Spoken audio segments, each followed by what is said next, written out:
Új képzésekkel indítjuk meg a következő tanévet.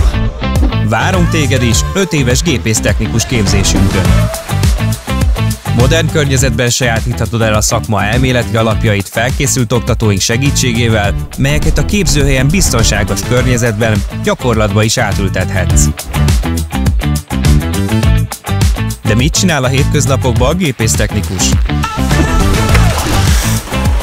Az ipari szakirányon végzett gépésztechnikus mérnöki felkészültséget nem igénylő, gépészeti jellegű fejlesztő, tervező, irányító és ellenőrző feladatokat végez.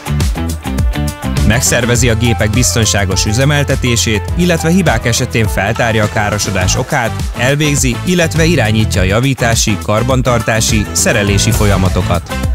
Akkor ajánljuk neked ezt a szakmát, ha kiváló kommunikációs és irányító képességgel rendelkezel, precízen végzed a feladataidat és szívesen dolgozol kollégáiddal együttműködésben.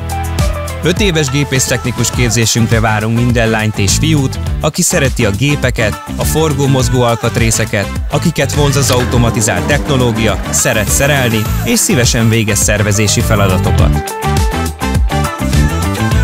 Jelentkezz hozzánk és végezd el nálunk a gépésztechnikus képzést!